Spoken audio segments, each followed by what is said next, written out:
Hi, everybody. Hello, hello, hello, Hi, hello. All good right. morning and happy Friday. Happy Friday. We're going to get started. Yes. So, before introducing Marissa, especially as women, I feel like we battle with not being good enough for whatever that is. In Mm. general, about 70 to 80% of people struggle with imposter syndrome at some point in their lives, while it often feels like we're the only one. This pattern exists for most people, as the statistics show, about 70 to 80%, and it can show up in a lot of areas of life, in careers, in relationships with other people, but it could show also as just not being good enough in general in your life. So Marissa is here to help us out with that. Marissa is an imposter syndrome expert who spent 10 years in the corporate world, battled severe imposter syndrome herself, went on a transformative healing journey, and grew into the confident leader that she is today. Now she has helped hundreds of ambitious professionals work through imposter syndrome so they can reach their full potential and step into their next level of with confidence, power, and influence at work. And I would say that extends to more than just work, but that's one of the areas that it absolutely shows up. Thank you for joining us, Marissa. She is our amazing WeRise imposter syndrome expert. So you'll find her course in the WeRise app, which is wonderful. It was truly eye-opening for me, and it has incredible tools, not just lectures, not just getting to know yourself and how imposter syndrome shows up for you, but how to overcome it. So with that, Marissa, welcome. So Thank happy to have you. this chat this morning. Thank you so much, Senada. I really appreciate that. And I am so excited to talk to us today about a couple of pillars, really, really powerful insights that I have learned through my own journey and through the work that I do that can help us show up more confidently in every area of our lives. Mhm. So, before we get started, I want to take a minute to kind of just center in and reflect. Let's reflect for a minute on where we are struggling in life right now. And I would just love if you're comfortable to drop this in the chat. I would love to hear kind of where are you feeling like a fraud in your life right now? Where is confidence feeling the hardest for you? Is it um Oh, thank you, Anissa. Is it the gym? Is it the workplace? Is it, another area of your life? Where is that voice showing up the most for you?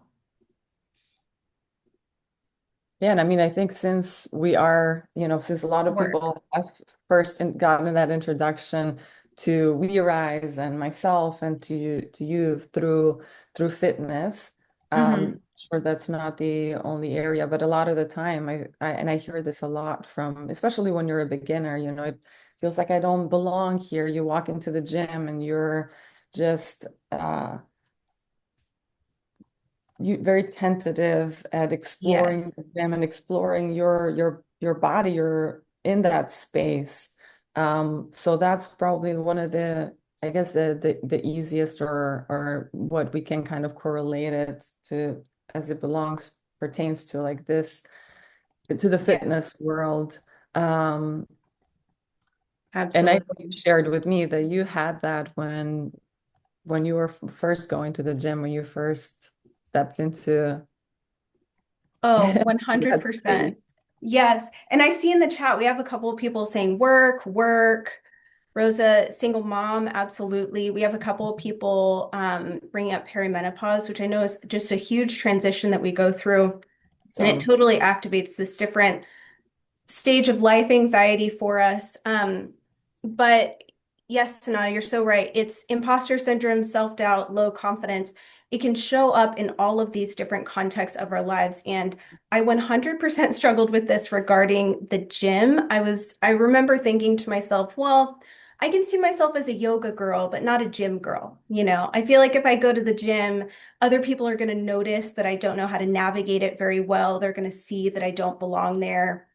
And in my corporate career, Despite being someone who is just so ambitious and enthusiastic, I struggled intensely with imposter syndrome for many years. And even now in the work I do, y'all, sometimes I even have imposter syndrome about being an imposter syndrome expert.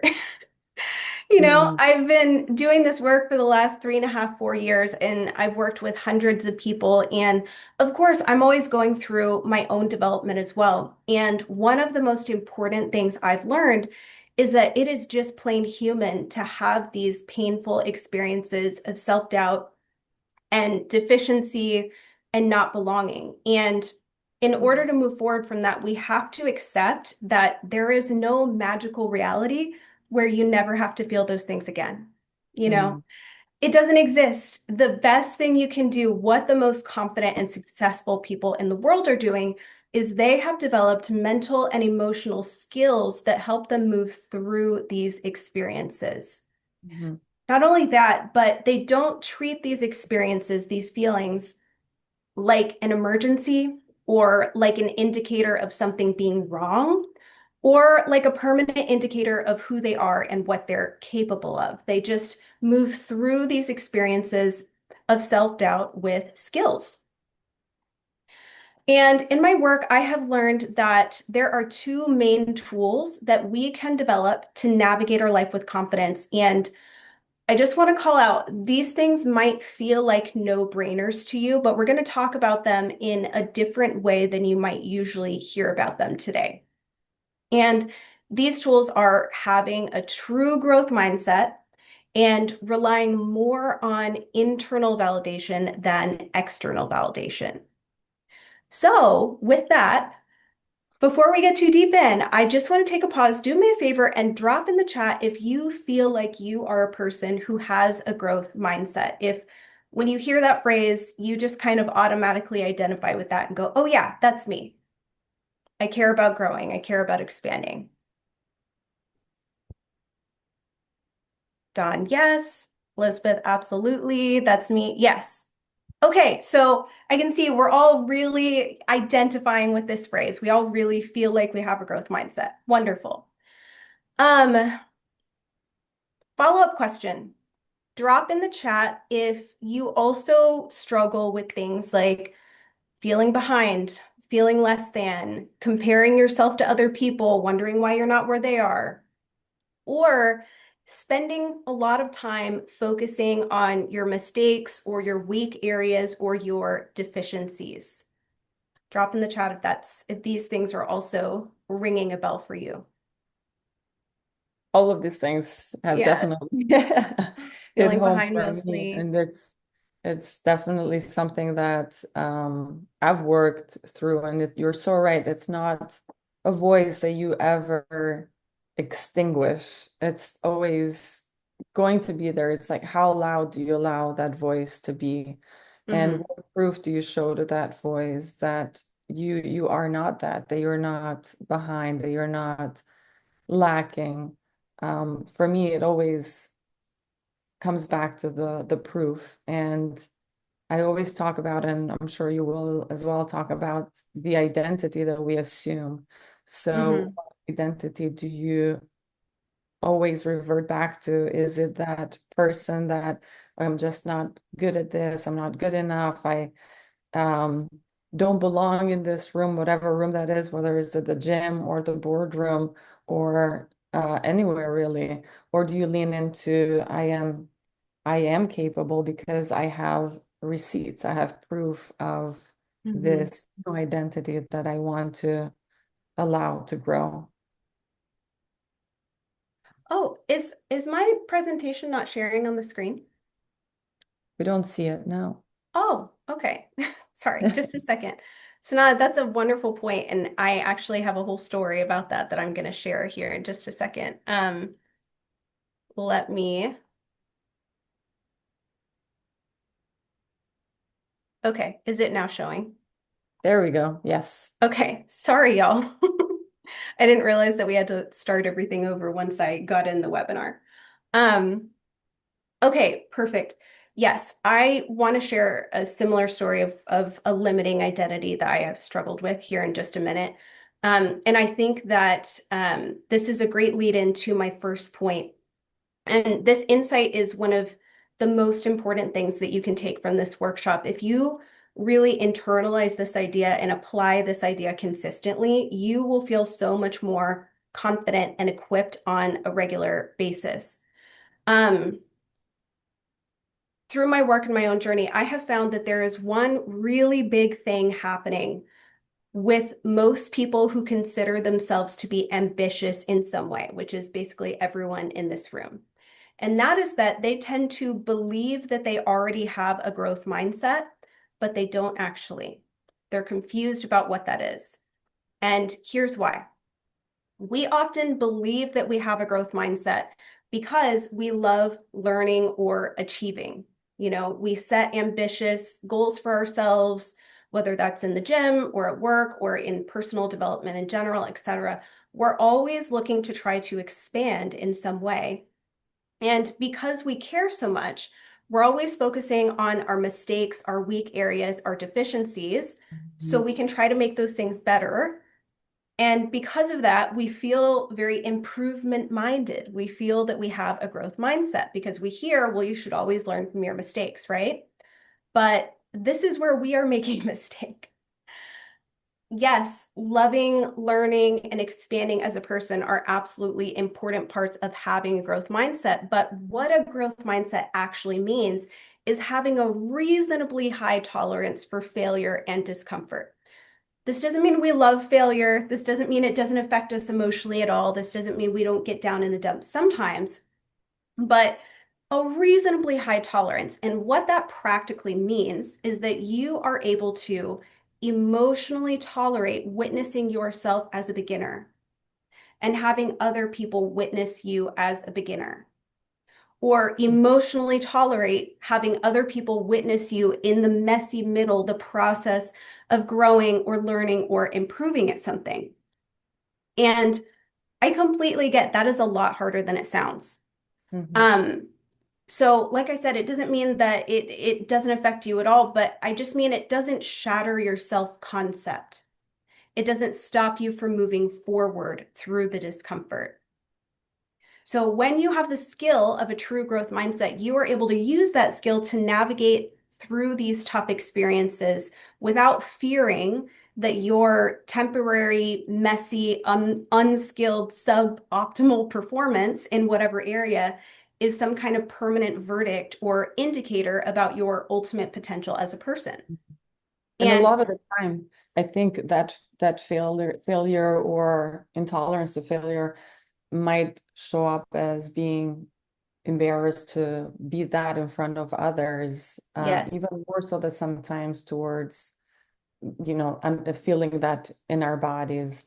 And of course, it does not feel good. But I think a lot of the time is kind of that external, what will X, Y, and Z say? How will I be perceived? yeah. Yeah, exactly. Which is why that internal validation piece is so important. And we're going to talk about that later too. You know, how do we learn to weight our own opinion of ourselves just a little bit heavier than everyone else's opinions? So, you know, I found that when I explain a growth mindset this way to people who feel that they're very ambitious, a lot of times they go, oh my God, you're right. Like, you're right. I do not have a high tolerance for that right now. Failure, making mistakes, all of that is very uncomfortable for me. That's something that I tend to, linger on and spend a lot of time ruminating about. So, drop in the chat if this is resonating for you. If you're kind of in this place right now and you're realizing, okay, maybe a growth mindset is not really quite what I thought it was because I am struggling with that. Yeah, and for me, to the point of being a beginner and embracing that mindset, Hmm. whenever I see situations that might be challenging or where I'm not sure that I know everything or anything, taking Hmm. that curiosity approach, what will I learn in this process? How will I develop in this process? Versus, sure, there's going to be fear, there's going to be discomfort, but leaning more towards approaching things from a place of curiosity. I think Curiosity. that has helped me personally a It's lot. such a powerful tool because curiosity is a neutral mindset. And when you Exactly. are in a neutral mindset, you are not attached to any particular outcome. It naturally reduces anxiety for you to put yourself in that curiosity mindset. Absolutely. Because it Yeah. might be difficult to make that jump of, I am, this person now that I can, achieve X, Y, and Z, or I don't associate with the things that I feel draw me back or hold me back, but keeping, like you said, that neutrality mindset of curiosity for me feels a lot more attainable. And then it Yes. just gives me that proof that I Mhm. need to overcome that sentiment of imposter. Yeah. Yeah. And the proof is in that you can go through hard things, not necessarily that you can succeed at the thing. Exactly. Because we can't always control the outcome. We can't always control that we're gonna do a good job, especially when we're first learning something. So, the beautiful thing about this is realizing that the true you. So, since a lot of you answered yes to my first question, yes, I'm someone who feels like I have a growth mindset. That's your automatic response to that. And really what that's a reflection of is that's the true core of who you are. That's what you truly value in life is being someone who expands as a person. The problem is that you just haven't quite known exactly how to really do that up until now. So I always tell my people, think about it this way. Imagine that there's two versions of you. There's the true core of who you are, your deepest, highest, and most authentic self that holds all your deepest values and desires. And then there is the you that is, it's just kind of your habitual thought patterns and behaviors that we are engaging in almost always on autopilot every single day. Those two things don't always match up. So, developing the skill of a growth mindset as an adult is simply the process of helping these two versions of you get closer and closer together until they are completely on top of each other.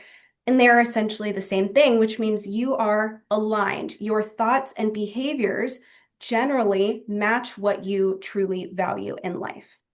So Mhm. I always like to emphasize this to people. If you realize that you haven't really been fully living a growth mindset, the point is never to feel shame about that. It's to feel excitement, excitement that you actually have this tool available to you that will help you live more in alignment with who you truly are and what you truly care about.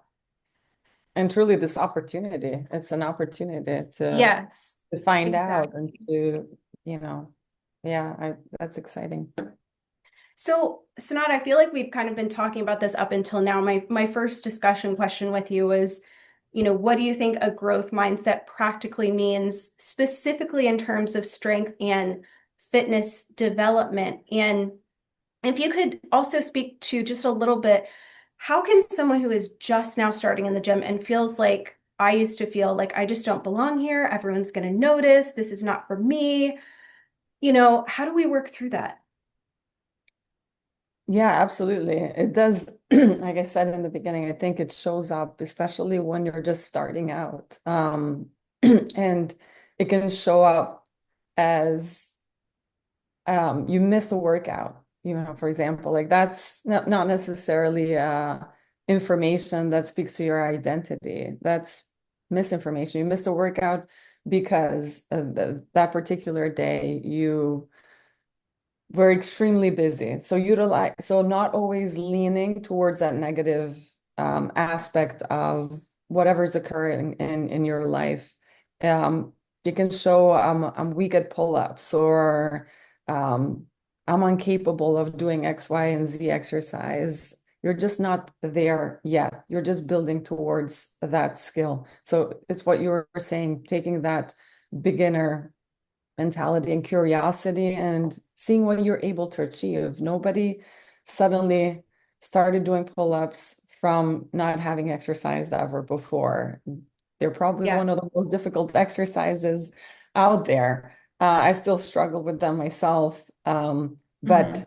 again, taking that beginner mindset, taking that beginner approach with curiosity is what can I achieve if I put these steps in place. And I think the gym is one of the safest places to actually fail because every rep teaches you something, every set teaches you something.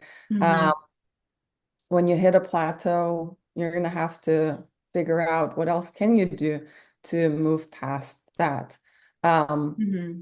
so I think it's probably one of the safest and, in my opinion, one of the best places where you can fail, but also grow in mindset and confidence, not just physically. For me, it's definitely done wonders in helping me feel confident, not because now I look stronger, but because I have failed and I have looked ridiculous and I experiment all the time with unique exercises, but I've learned to quiet that voice of what are you doing? Or they're looking at you and no, this is just me proving to myself that I can challenge myself and that I'm learning in the process. Yeah. That's such a good point. You bring up something that I think we don't think about very often, which is that beginner phase. This is something I have really been learning intensely in the last 6 months of my life. That beginner phase where it's really, really hard for you is Mm. actually very beautiful. It is so beautiful, and there's so much to learn from it. There is, you know, two things can be true at the same time. You can be struggling and you can be experiencing painful emotions, and you can also be learning these things about yourself and connecting with an aspect of yourself that you have never really connected with. And just kind of going back to that point of the limiting identities that we put on ourselves, those limiting identities will like put the screen over all of those beautiful parts and kind of prevent us from seeing them. Yeah, I did actually posted a reel yesterday talking about that very fact about identity. So if we say, I'm just not somebody that's consistent, we lean into that. Yes. Our brain is going to constantly provide us with evidence of that. So and leaning into, okay, what is the identity that I want to assume? And then what are the characteristics of that identity? And then asking before Hmm. every decision, what with this new identity that I will assume, versus always bringing it back to the person that you and the characteristics that you'd want to change about yourself. But Hmm. yeah, and on the beginner mindset, I think that is just so beautiful because you're never going to be a beginner ever again at any of these Yes. things. So embracing that, the joy that comes with that. Yes. It's so true. So I'll just share a personal story of mine. A big identity barrier that I had to work through in my life and career was this idea that I was not good at talking to people. Mm, So I was one of those kids who moved a lot. I moved between families, I moved between schools, I moved between states, I moved between cultures. I was in multiple different schools every single school year. And so because of this, I was eternally the new kid. I always felt on the outside. I always felt like I wasn't quite with it on what was going on. I always felt like I didn't belong. And these experiences created within me this idea that I was not good at talking to people and that I was not socially skilled.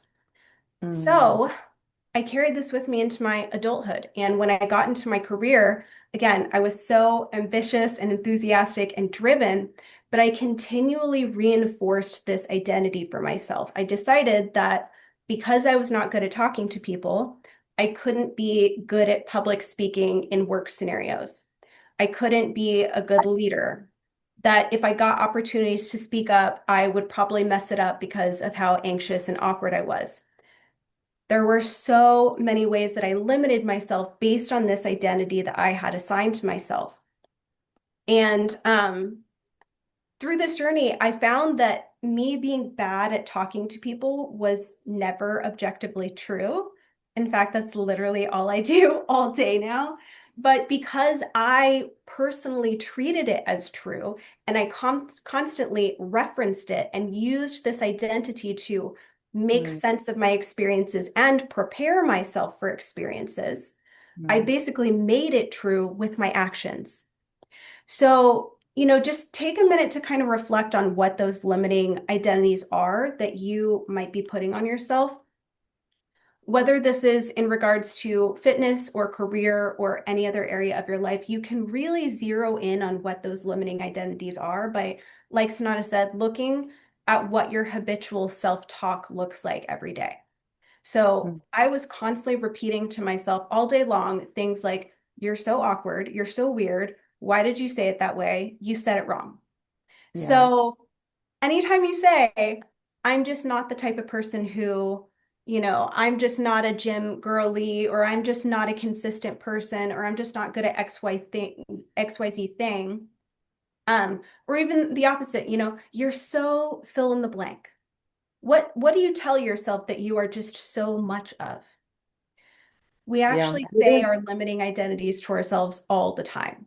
all the time. And it is work. At the end of the day, you're not going to snap your fingers and it's just not going to exist. It's Hmm. but be mindful of that internal voice and recognizing it that it is not true that it got birthed somewhere, like your story, perhaps parents, perhaps relatives, perhaps community, perhaps friends at some Hmm. formative point in your life. Um and and recognizing that at each point in the day, like I said, it's not work, but it's not easy. It is work, but it Hmm. is doable and it is exciting at the same time to be able to shift that perspective, to shift your identity and to kind of, live free of these, bags that you've been carrying all of your life of, I can't do this, I can't do that, I'm not good Hmm. enough, just not enough, that are just weighing you down. Yeah. We are so in sync right now, Sonata, because that was literally my very next note is just, once you can consciously identify what those limiting beliefs are, um, just allowing yourself to consider the possibility that they're not objectively true and they've just felt really true to you for a long time.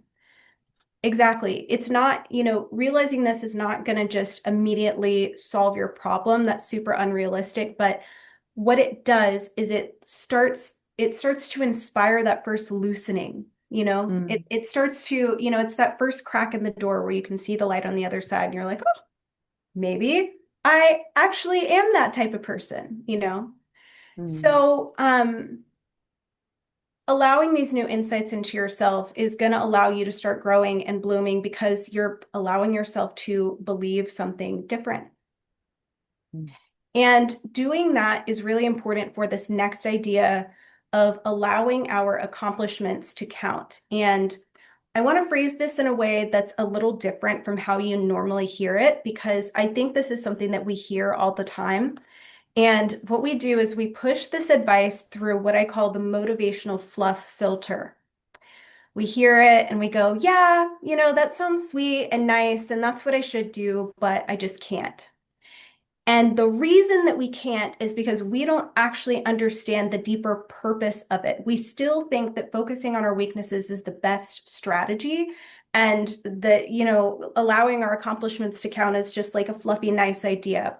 We don't understand how doing that is in alignment with our deeper selves. So here's my little graph here.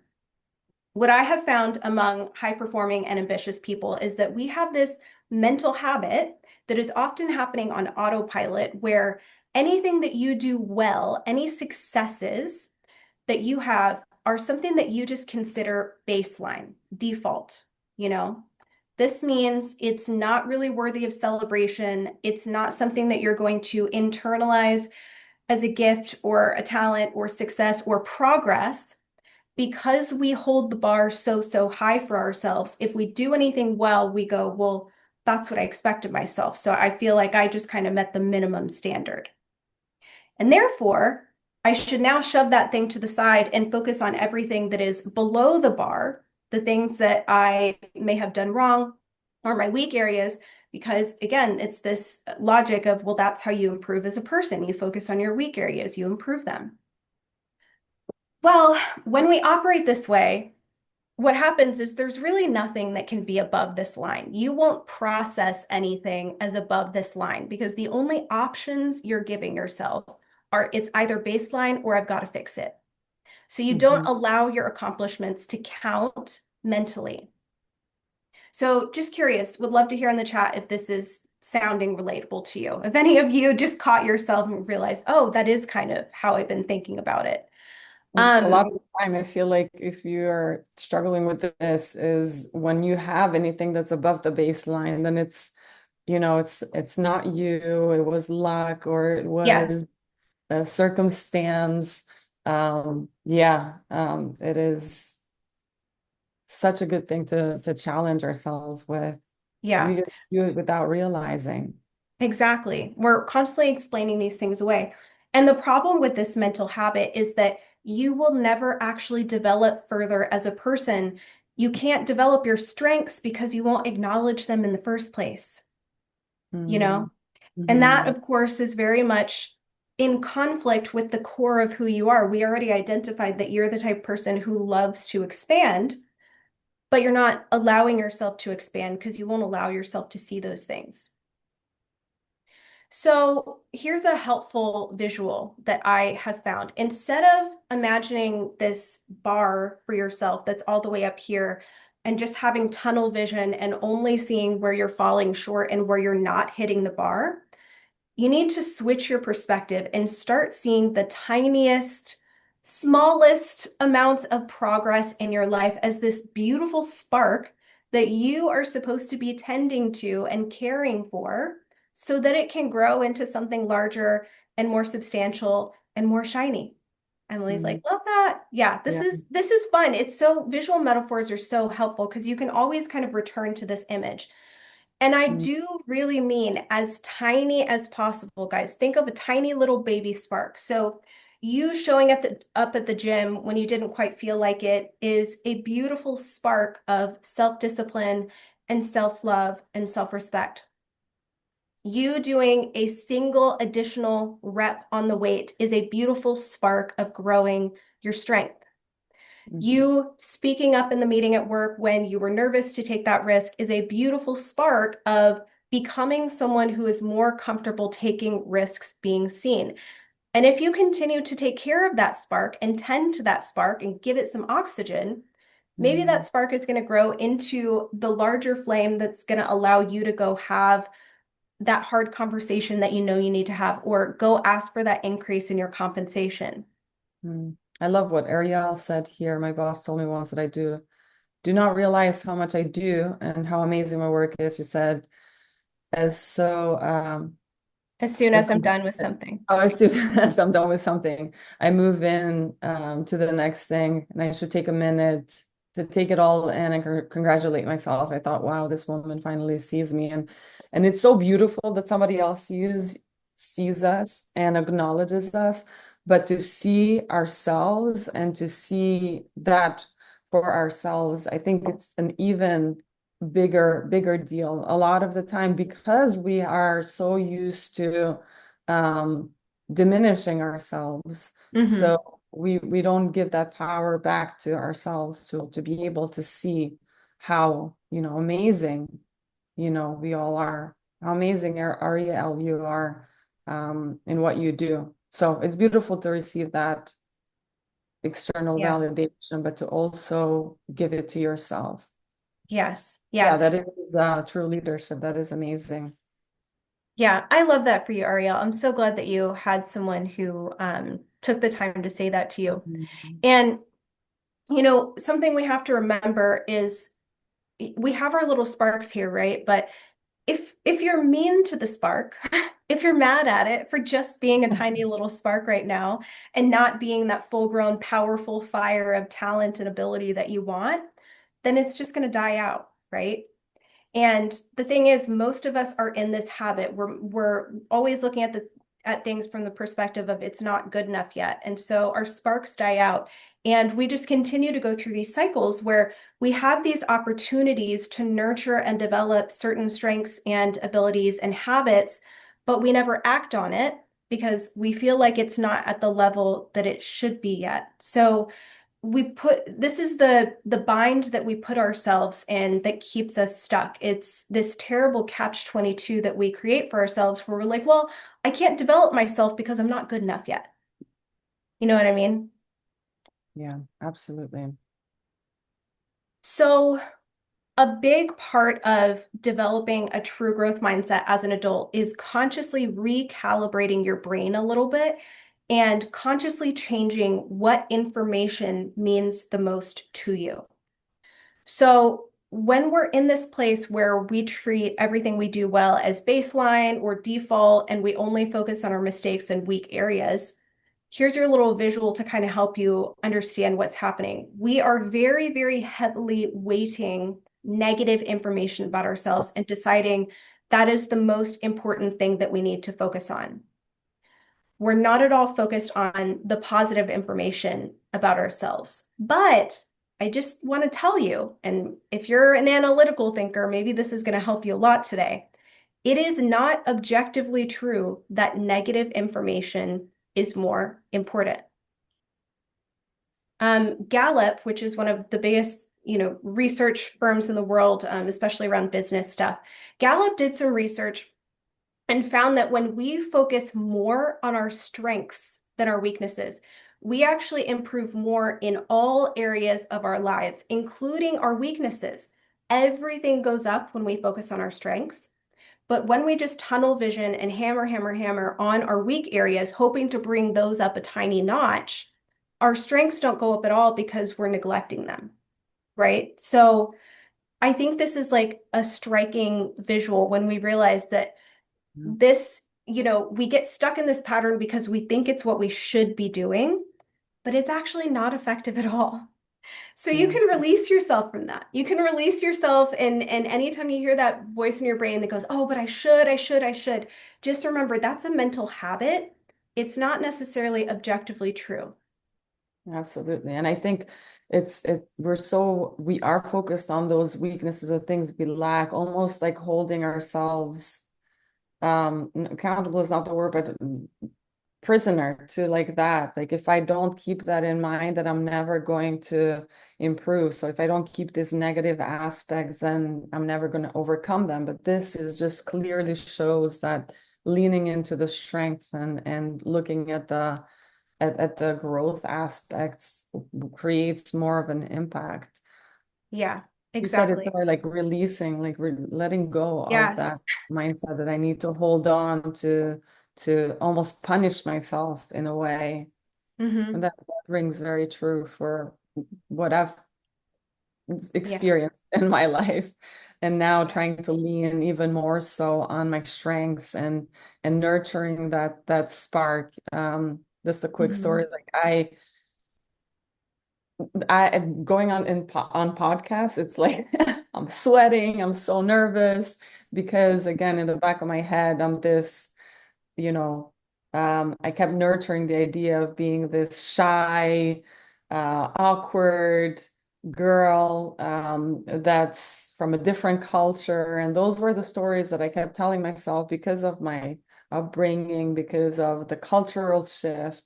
And now hearing kind of myself speak and leaning more into that voice of like you can do this, you've done this, you've proven to be good at this. And and I notice a real tangible difference when I lean more into that positive voice versus when I everything just goes amazing. As soon as I start to lean into that, what are you doing here, you don't belong here, I almost choke and everything just and it starts to take a shift. So then I have to catch myself and like change the story to then change the outcome of the podcast. So it just yeah, it's just personally from personal experience, just this rings so true. As much as we want to hold on to those things that we think are negative or parts of Hmm. ourselves, it's not serving us, it's just weighing us down. Those things are Yeah. just weighing us down. Yeah. This is reminding me of a powerful perspective. Someone phrased something in a way recently that helped me understand this a lot better. And it's this idea going back to the releasing, I can, when you have these new insights, like you're learning something today, and hopefully you'll go forward and be like, oh, I should start thinking about them in terms of sparks, instead of looking at everything below the bar. We have to Mm, think about it in terms of like, wow, I can allow myself to release these parts of me that were focusing on the negative. And I literally imagine them falling away, or I imagine being like a tree and like a strong gust of wind comes and like blows all the leaves that weren't hanging on very tight. And it's this shedding mhm. process. Um, I love that because how are we going to ever step into that expanded version of ourselves that we were always imagining, but we're holding on yeah, to all of these things that we don't necessarily want to hold on to, but we yeah, still do. And it's yeah. Mardalena, I saw your previous message, which I think you deleted or edited. I'm not sure, but that why do I go on podcasts if I don't like it? It's not that I don't like it. It's because I do love it, and I love having the conversation, and I love sharing my knowledge, and I love helping women, so many women that are not seeing me only just through social media, but through podcasts and as many channels as I can reach. But it's because it stresses me out because of that voice that I have to keep on battling. Like I said before, Mhm. you never overcoming. But for me, that's an opportunity. So that's what we're talking about here. Like I think an overarching theme is that all of these things that we think are barriers or that we don't like or that we can't seem to identify with, these are all opportunities for us to just grow stronger and more confident and more resilient on the other side. Mhm. So I take on the challenges knowing that the fear is there, knowing that the self-doubt is there, but that's how I overcome that fear and that self-doubt by showing up.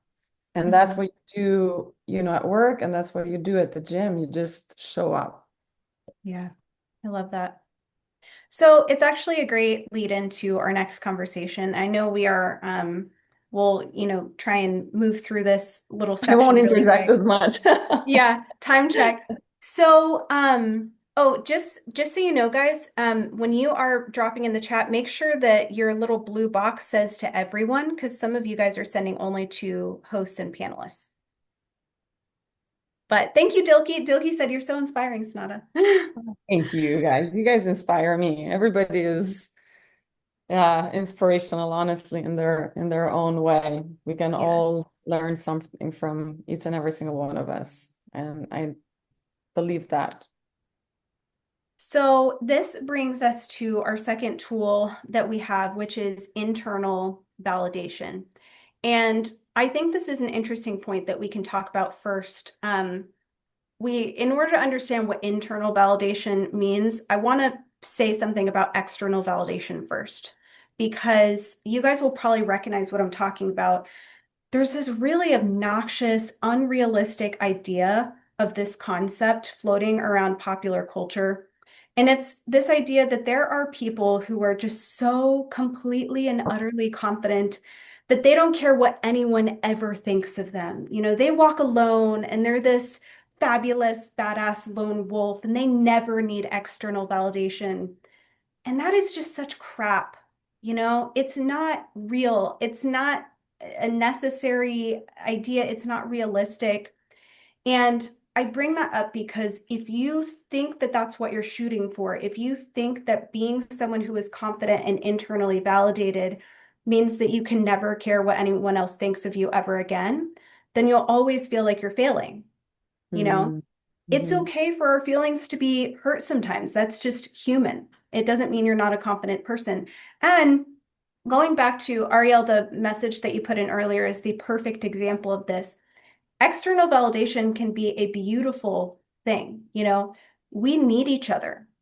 However, just like anything else, there are low quality forms of external validation and there are high quality forms of external validation. So our junk food level of external validation is going to hit us just like junk food or sugar will in real life. It's going to feel really great for a really short period of time, and then you're going to crash and feel like crap afterwards. So social media is a great example of this. getting engagement, likes, approval for whatever we're posting. We may do things that are technically good for us, but we're doing them from a place of seeking that external validation. So maybe we're chasing the promotion or trying to get into some prestigious program or school or trying to change our body so that we can impress others. Or maybe we're trying to show other people how successful we are by getting the car or the fancy bag or whatever. It's great to succeed in life, but if we're doing it so that we can get that quick hit of approval and validation from everyone else so that we can feel safe and good enough, that is then a low quality form of external validation. However, our organic whole foods level of external validation is going to be exactly like the experience Ariel had with her manager. It's those genuine moments and interactions with people who make you feel seen and appreciated and supported, who give you compliments that are genuine and specific. So, yes, they're validating something about you, but they're doing so in a way that's good for us to experience. Mm. So I just wanted to say this because in order for us to get what internal validation really means, we have to understand that external validation is not the enemy. But just like anything else, we have to be mindful of how we are consuming it. You know, we can't have a diet that is 90% junk food and sugar and ice cream. We need to have a diet that's mostly healthy. And yeah, we're going to have junk food occasionally, you know, it just shouldn't be the star of the show. Mm. So when we have a healthy sense of internal validation in our lives, what that means is that we weigh our own opinion a little bit more than everyone else's opinion of us, you know? And I just want to be clear, this doesn't mean that we deny reality and pretend that there aren't legitimate benchmarks and performance expectations that we have at work, or that our feelings don't get hurt sometimes. But internal validation is that deeper feeling of, okay, at the end of the day, after I've processed my surface level feelings about whatever, on a deeper level, whose opinion do I really value more? It's that tool of coming back to center. So Mm. instead of looking outside yourself to the standards and guideposts set by society or friends or family or popular culture or, my God, social media, Mm. you evaluate yourself against your own internal standards and guideposts. Mm. And the reason these two things we've been talking about today are so important together is because it's easier for you to reference your own internal standard when you have this understanding of what a true growth mindset is, because we've already identified that the unconscious core of you really values that growth mindset, right? And when you understand what that really means, that's a guidepost that you can always, always, always come back to. So internal validation sounds like, here's some really practical examples. It sounds like, hey, self, that was really hard. That was a really hard thing you just did, and you handled it with integrity, and I am proud of you. And integrity is what I value. And so I'm just going to weigh that quality a little heavier than what other people might be thinking of me right now. It sounds like, self, I am proud of how I showed up today, even if I didn't get the outcome that I wanted. So Mm. this is a really important idea, valuing your effort over outcomes. You know, it doesn't mean you can't be disappointed that you didn't get the outcome that you want, but you can't always control that. So valuing that you were able to show up Mm. with that. Even if no one saw it, I know it mattered.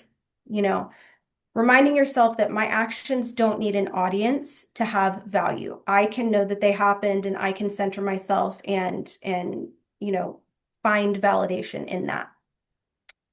So this is a really important shift. And these are the questions that I want you to take with you and consistently engage with over the next few weeks and months. And I promise you, if you really make this a consistent practice, you will strengthen your ability to engage in internal validation 50 times over. And the most important question is always, what makes me proud of myself? You know, If Mm. I showed up and followed through on my commitment today to do physical activity, amazing. But if I didn't make it to my physical activity today, maybe I'm proud of myself for tuning into my body and nurturing my body with some other type of rest or restorative activity. And if I didn't do that, maybe I just had a really freaking bad day, and I still have that I have that spark of desire to grow and tomorrow's a new day. There's always, maybe it's a spark of self-empathy or self-compassion that you're nurturing right now. So, you know, when you're working through something emotionally in terms of your growth and you're trying to figure out how to process it with yourself, I just challenge you to see if you can challenge yourself to reference your internal standard of a growth mindset before you reference an external standard. Mm. Yeah, that's beautiful. I love that. I mean, the whole presentation and this meeting will be sent out, but I just took a screenshot of those last of those Good. because those are just so powerful and we don't realize how powerful they are. And again, I want to go back to you're not letting yourself off the hook from growing. You're actually allowing yourself to have a healthy platform to grow from. Yeah. Yeah. Yeah. It's a great point. So this is what I want you to take with you today. And I can go back to the other slide, but please feel free to take a picture of this slide, or you said you guys are going to send this Yeah, it'll be out. sent. This is being recorded, so it will be Okay, sent. perfect. So I know we're kind of close to the end. Do we have any time for Q&A or let me Yeah, I see. mean we can hang around for a little bit for whoever wants to hang around. We'll hang around Okay. for a few more minutes if you have the time. But yeah, please drop any questions in the Yes. chat box and take advantage of Marissa being here today because she is amazing. And as Oh, I said, for more um, on Marissa and her incredible course on WeRise app, yeah. WeRise app subscriber, her course is there and it's incredible. And obviously Marissa is on Instagram as well. Marissa, you can share your Instagram with everybody so that people can follow you. Yeah, absolutely. It's actually I'll put it in the chat. It's the Marissa Yeah, Warrior. that's easy. Good. But also, guys, so I'd love to hear your questions. But also if there was just a specific part of this presentation that really resonated with you, something that, you're just like, oh, that's the part that just really hit me today, and I just want to take that with me. I would love to hear that. Roxanne. Oh, thank you so much, Roxanne. I'd love to know how to navigate using social media without falling into the trap of using it to seek external validation.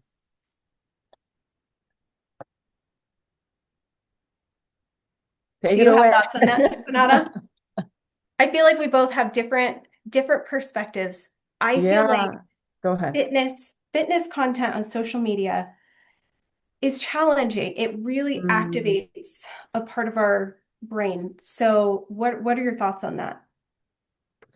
I dropped the comparison game a long time ago, and I Hmm. go by not what does necessarily this person look like, but what are they teaching me? What are the bigger ideas? How am I Hmm. growing from following this person versus just exterior comparisons. And if we that's a never ending game. Like that external comparison is a never ending game. There's no perfection out there, not that we should even aim for perfection, but always coming back to myself. What are outside of actually how I look? What are the things that I value about myself? Not that we shouldn't value how we look and how our bodies operate. Our bodies are amazing, but Hmm. what else outside of that defines me? And if I were to look for, there's positives, there's negatives, and if you're to value each of these extremes too much, then you allow your self-worth to be one day elevated, one day just deteriorated. But if you turn back to what you said, what does that internal compass look like? What do I think about Mhm. myself? Because that's really what truly matters at the end. It I'm not is. a very succinct way of saying it. I'm sure you have a much more succinct way of approaching this because I know that social media is just it's tough. It has a lot of great information, free information. It can help, but it Mhm. can also hurt us as well. Yeah. And that's really my main follow-on point to this. So, Jay Shetty said something about this, and I know you were on his podcast. He said something about this that really helped me at one point because I Mm, am a content creator. He said, you just have to be so mindful of what is happening to your brain when you're on the internet, and you have to scroll with the intention of, I am consuming to create, not consuming to consume. And what this also brings me back to, another really helpful concept for me has been thinking about my energy diet. Like, mm, if I'm thinking of my, just my general energy and how I'm feeling, we have to remember when we're scrolling that it is designed to be addictive and it can be beautiful. You can find the most helpful information. You can find a video that you feel like is speaking exactly to you that is going to help you.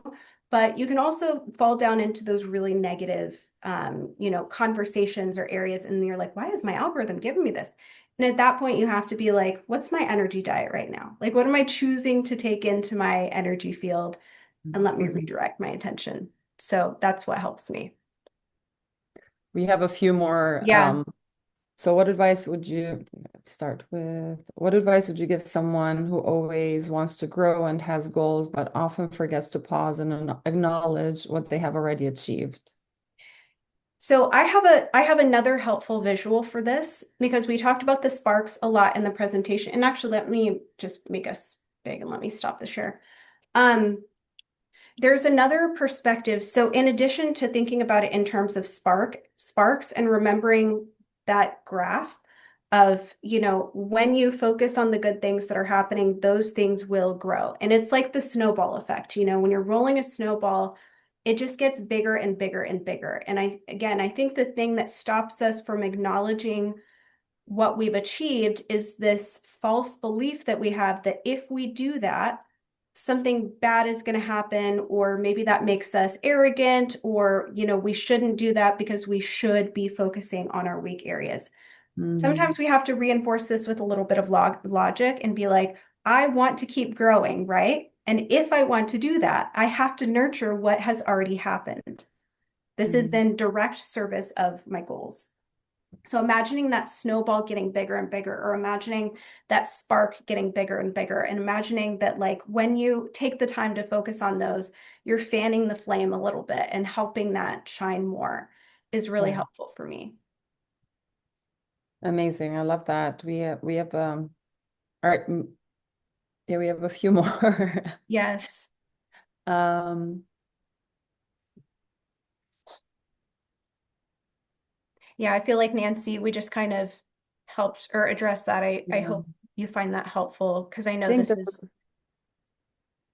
something we all struggle you with have so any much. tips for do you have any tips for keeping your mindset focused on your strengths if you have people in your life, like your boss or family members, that sometimes point out weaknesses? I love this because our family or bosses, they do a great job of reminding us, Hmm. where we fall short.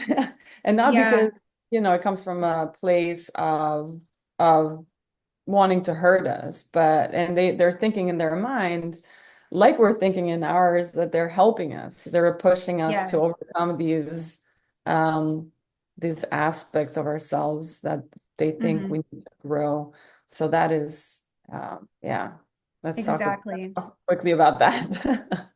The most important thing that I always have to remind myself, and this is a big part of building that internal validation, is remembering that how we treat others or approach others or try to help others is a Mm, direct reflection of how we speak to ourselves.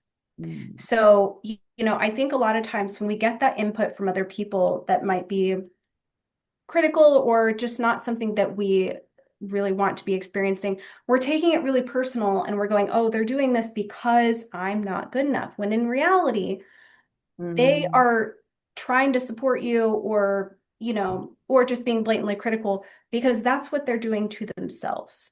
mm, You know, we have to zoom out from we get so zoomed into our own emotional state sometimes that we forget that we're all here doing the same thing. We're all here struggling. We're all here trying to grow. And sometimes I have to tap into my empathy piece and just remember like this comment is not really about me. It's because of something that they are struggling with within themselves.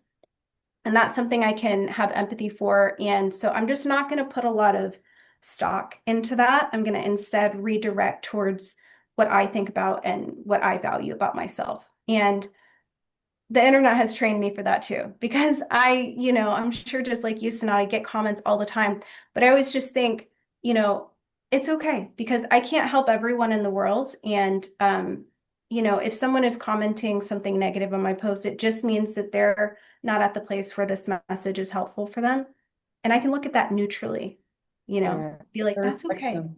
It's a reflection of them at the end of the Hmm. day. Like you said, you put that really beautifully, and I think it creates a little bit of separation between, this person, even though they might be super close to us, it might be a parent, Yes. or a spouse, Hmm. but creating that separation that that's you, that's not me, and focusing Hmm. again, reverting it back to, okay, what do I, where are my strengths? Where do my strengths Yeah. lie? Versus trying to find proof of.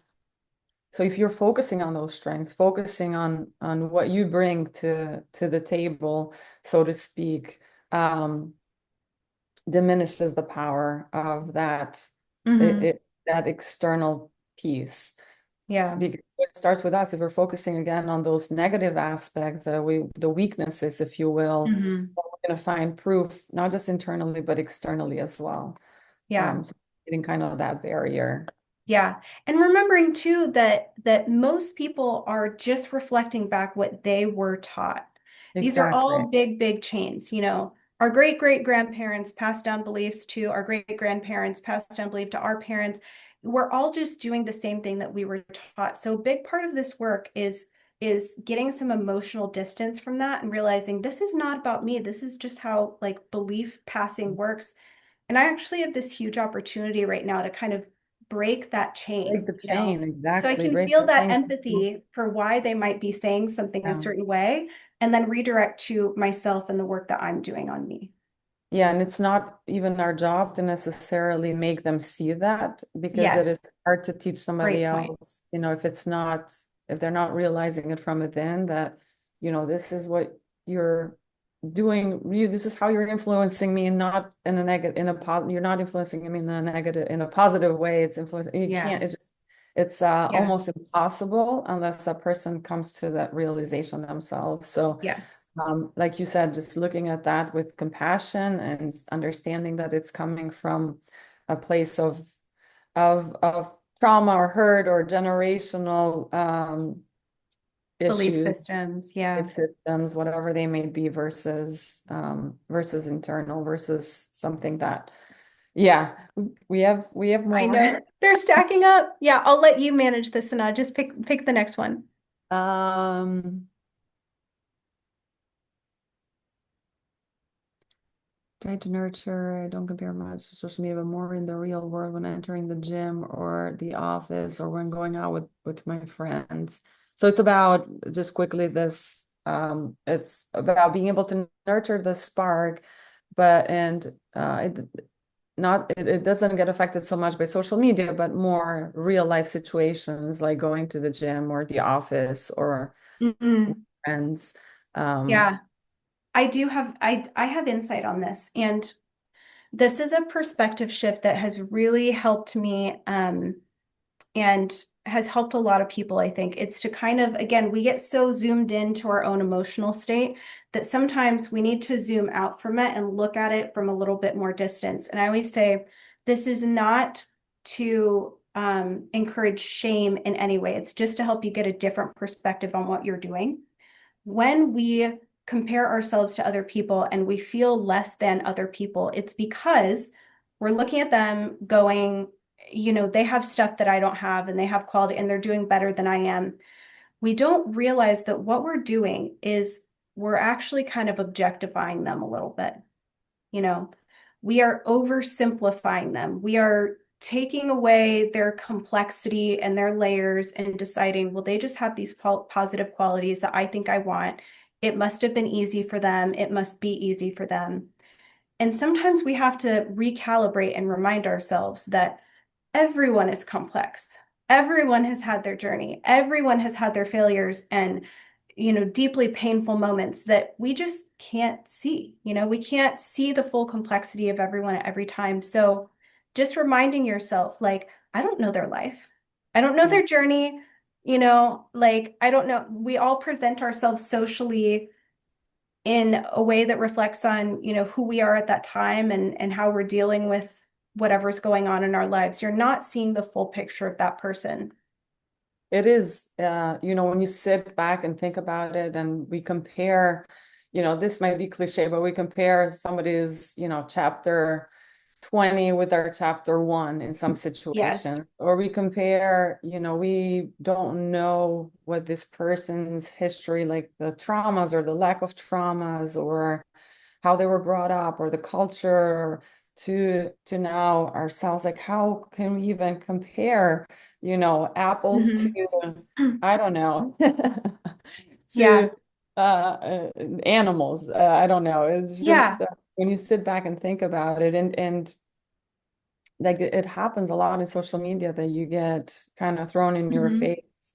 Um, People that you would have never met in real life, that you would have never crossed paths with, and you are only seeing potentially a very curated page and the backstory. If we knew, then we would not draw any comparisons with. So bring it back to Yeah. yourself and understand that we're just our individuality is Hmm. beautiful. What brought us to this point is such a much different journey that what brought somebody else to the point that you're just seeing in that Hmm. in time at that particular moment. Yeah. Um, I all right, couldn't. maybe we'll do one more. Yeah, that sounds great.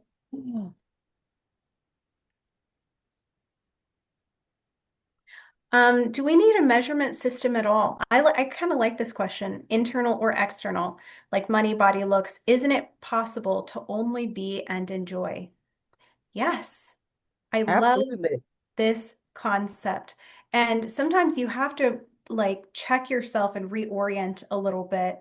And, Mm, I think high performing or ambitious people, we always have that mental chatter. We're always measuring, evaluating, engaging in logical thought. And since we're a room full of women, I'll just say, that's very much our masculine energy and the logical mind, just like constantly going, going, going.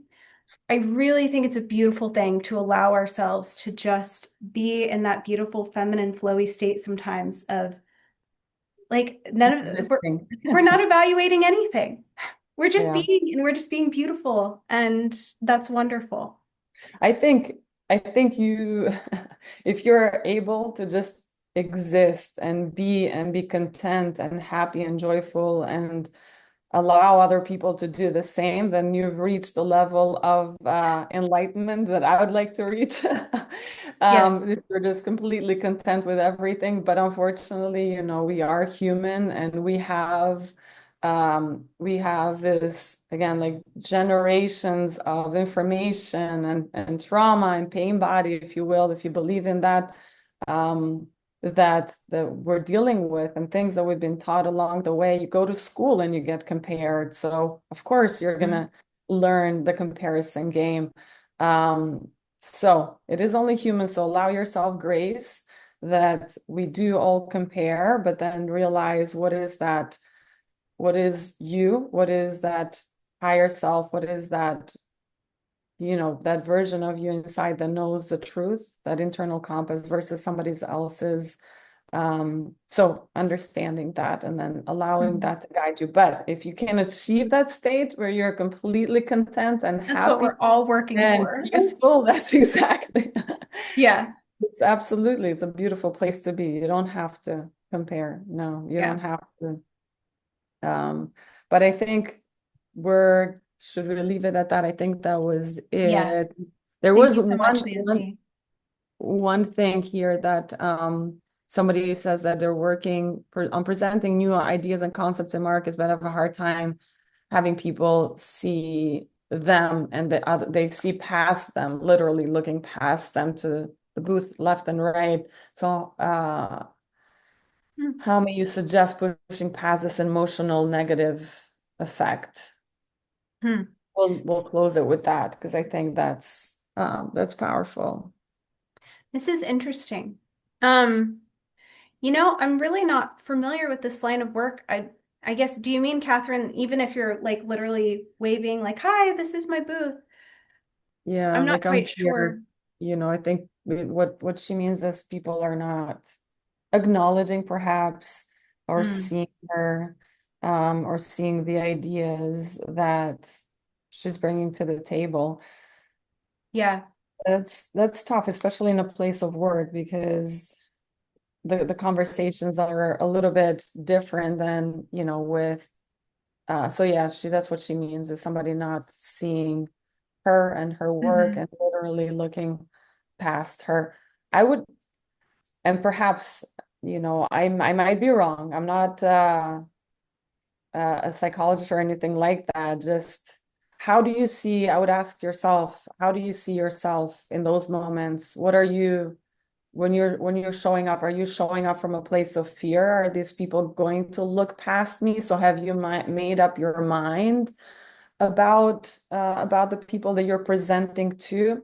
I think that's where, and for me, this rings true because a lot of the time that's I perceive people to perceive something in me that I see in myself. So I think Yeah. change that perception of yourself that you have something important to say, that you belong there, I think will change how you see them perceiving you. What Hmm. what do you think of that, Marissa? Does that resonate? It does. And you know what? This is making me think of an experience that I had years ago. I don't know, Catherine, if you'll feel like this relates at all, but I feel like this relates to whether or not we're giving ourselves permission to take up space.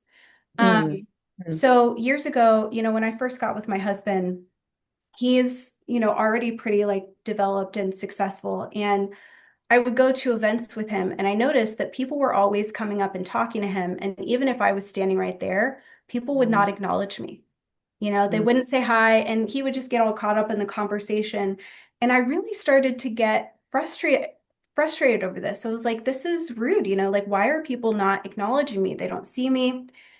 And I was talking to someone else about this, and then I had this realization. I was like, oh my God, I don't have to wait for people to acknowledge me as his wife or partner. I can be like, hi, my name's Marissa. Hi, nice to meet you.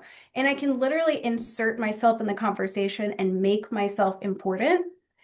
And this was kind of a huge unlock for me. I realized that part of me was waiting to be seen or waiting to be given permission to be important in that setting. So I feel like this applies to a lot of different areas of life. And I'm not sure, Catherine, if this is resonating for you at all. Um, but that's just what it made me think of. I think that's powerful. I think, if we're on the same page with that, make instead of, check in with your body. Is your body Yeah. shrinking in that moment? Are your thoughts shrinking in that moment versus Hmm. like think of posture, chest out, Yeah. speak loudly. I find myself that whenever I'm feeling those emotions of like lack of self-confidence and I don't belong here, you start to shrink, your voice goes down. So Yeah. check your body, your posture, your voice, and your sentiments, like your gut. You belong there. You have something to say. You have great ideas Hmm. to share. And I can feel for you, Catherine, like being in a creative space it's not like mathematics. It's not 1 + 1 = 2. It's, 1 + 1 can equal 1,000. Yeah. Um, so we are a little bit more tentative, but know that you have something to say. Know that you belong there. Mhm. Know that you have something to provide. Have those convictions in yourself, and that will resonate and will come out and will Mhm. be seen by others. All right, amazing. Okay, I think This was wonderful, guys. I it was really so loved great. this. It was Yeah. amazing. Yeah. Perhaps in the beginning, I'm like, I'm not like the most energetic morning person, but I think once we got to, Yeah. that flow of the conversation This is and great. we're building here. Yes, absolutely. That Yeah. ended up being just so wonderful. Yeah. I keep learning from you, Marissa. So Thank you. I'm thank always you so learning from much. you. Thank I you.